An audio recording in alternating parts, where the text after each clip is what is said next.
So I'm pleased to be joined with Dr. Rebecca Taylor, who is an assistant professor of counseling at Colorado Christian University. Thanks so much for joining us here in Winnipeg today.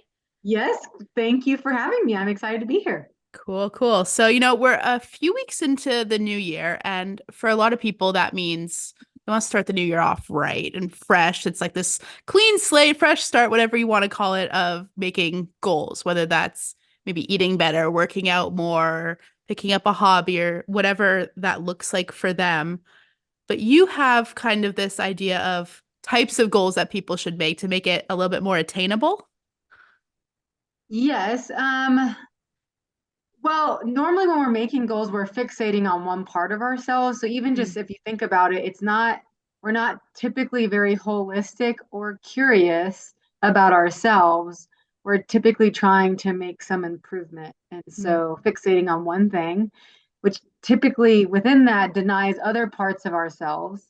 So when I talk to clients about making goals, one of the things that we're working on is making holistic goals that will really work for our entire system. And when I say system, I mean like there's a type of counseling theory called internal family systems theory, where we are a very complex person just within mm. ourselves. And so when we make goals, we want to make sure that those goals make sense for every aspect of who we are, who we were created to be, not just one part of us that we're wanting to fix or improve upon.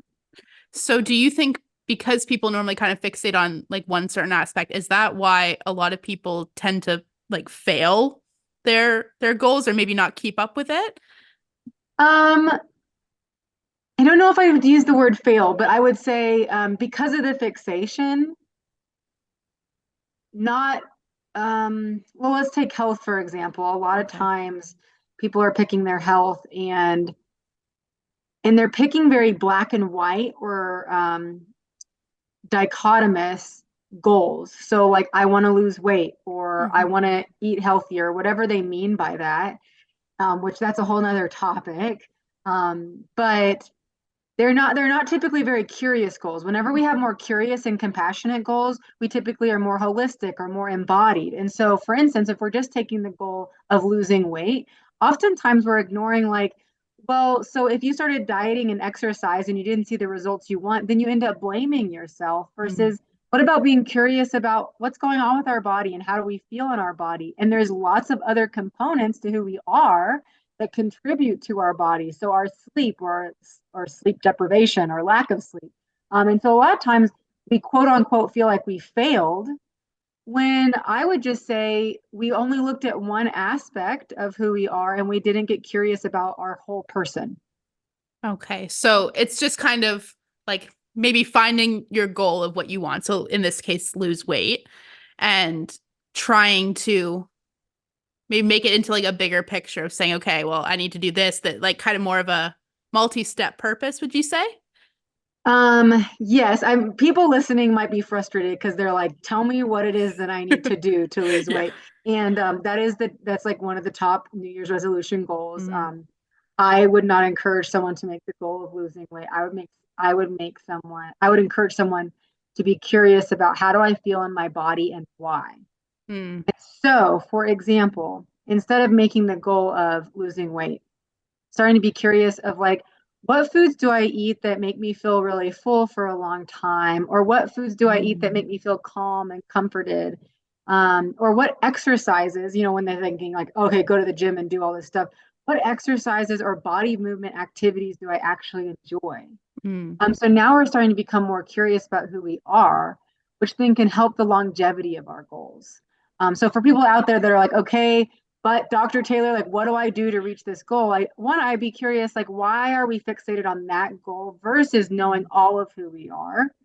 And then oftentimes when we slow down and focus more on this whole holistic perspective, we do start to see progress in embodiment and knowing ourselves more. It doesn't always look like that one fixated goal that they wanted. And so Mm. that can be discouraging at times. Yeah, for sure. So if let's say somebody has a goal and they're like, I don't even know where to start. I don't know what else to think about. What would be some piece of encouragement that you would give to them? Like how can they maybe open up and think of like other possibilities, like you're saying, to be more curious? Sure, like they're at a New Year's Eve party and they're discouraged because they're like, everyone's talking about the New Year's resolution. I don't even know what I want to do.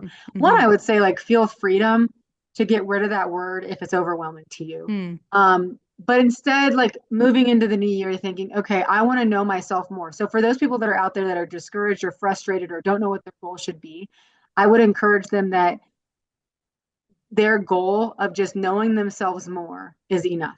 And Mm. so, okay, I'm a person out there, I'm Becky, and I just want to get to know myself more this year. What does that look like? Well, one, that looks like acknowledging that I'm a complex person. So there's not just one aspect about me. Two, what are the different aspects about me that I want to learn? Like, what do I already know about myself? What are my career interests? What are my hobbies? What are my relationships like? And just starting to increase all that curiosity and insight into knowing yourself more. And then three, maybe you want to pick something that's like, okay, let's go away from the topic of dieting and go towards, okay, I am a complex person. I am curious about knowing more about myself in relationships. So what if this year my goal was to understand more of who I am in relationships? What are the friends that I really enjoy being around? What are the friends that we hang out a lot, but I don't leave super encouraged? And what if instead of making a goal of, okay, I'm going to put up a big boundary, I'm not going to talk to them ever again, I just go, I'm going to learn about myself this year and be really curious about that. Start jotting down my ideas or thoughts that I have after I leave relationships or after I leave a party. Um, does that make sense? So yeah, that I would Yeah. encourage them. One, you don't have to have a New Year's resolution. Two, you can have a goal of just simply knowing yourself more, and that is enough. That is enough of a goal. And quite frankly, it's a more holistic goal. It's a more long-term goal of actually learning who you are, which that can be sustainable into the future. So, Mhm. what questions do you have? Yeah. I think it's also interesting when you said like write it down of just like how does this make you feel, like you said, if you're hanging out with a certain group of people and you're like, okay, like maybe I'm feeling drained when I leave from them. And then to have that to go back on would be probably really interesting too, because then you're learning more about yourself, like you said. Oh yeah, like people, I think those are great. One of my favorite goals is a fun body movement goal. I always have a fun body movement goal. Like last year it was to learn jump rope. I already knew how to do jump rope, but so that was just really fun for me. So I was just like, what could something I could do that I just enjoy? And I Yeah. jump rope more. Another one for this is like there's so many people out there that have relationships that are draining, Mhm. or they say yes to things that they want to say no to and they don't know why. So what's Mhm. hard is they might go buy a boundary book and all of a sudden their New Year's resolution is to put up boundaries. But they didn't do the work to be curious about why, what's the reason behind me saying yes to these things that I don't want to do and then I feel trapped. Mm. So what I would be encouraging with their goal setting is more, yeah, reflection, which can be through journaling, which can be through artwork, it can be through silence and meditation, but or just a slow walk where you're just not listening to music and you're just thinking. But like, why do I feel so trapped? Why do I feel like I have to say yes to those events and Mhm. then later regret it? Your year, at the end of the year, if you reflected upon that, one, you'll know more about yourself, and two, you might stop, going to events that make you feel trapped. But if you buy a book on boundaries and then try to follow the rules, we bypass all of the insight into why we say yes to these things anyways. And then we get mad at ourselves for not completing the task or Mm. not doing the steps right. Yeah, and maybe kind of going along with that, do you think sometimes like especially if let's say we want to make it's like December 31st, we're like, okay, we want to do all these things this coming year. Do you think it's like is it very common for a lot of people to just maybe get too ambitious to just be like, I'm gonna do this, and it's just like, how are you going to get everything done? And then maybe then that could lead to some discouragement too. Oh, absolutely. There's a lot of, comments right now out there about how the holiday season is filled with lots of beauty but chaos, and then January becomes this like release of how do we organize and how do we Hmm. get back to start, and then yeah, and then it feels impossible because the reality is at some point we wanted that chaotic life or we wanted to do all those things again or we got trapped into doing all this stuff. And so yeah, I would say the expectation that you have to all of a sudden, sometimes the New Year's resolution idea comes with this false expectation, but yet we believe it, that like this is my year that I'm going to get my whole self in order. And we Mm-hmm. forget that we are who we are, we're constantly growing. We're not meant to be, to stay stagnant. We're meant to Mm-hmm. constantly be sharpened. And so even that idea of this year, I'm going to do this list of 10 things to now perfect who I am is Mm-hmm. not an acknowledgement of I'm constantly growing. And with growth, growth is hard. And so I should have adequate expectations for things that are hard.